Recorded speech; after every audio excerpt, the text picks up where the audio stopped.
Hi everyone, in this video, I will explain to you how to fix MIKE-01 error in Tom Clancy's The Division 2.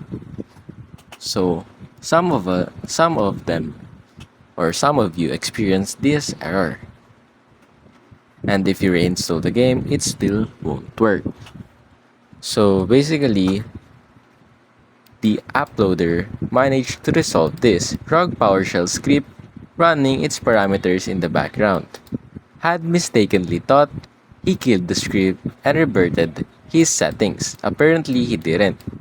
So basically, he downloaded a script, but it is an old one and outdated and buggy.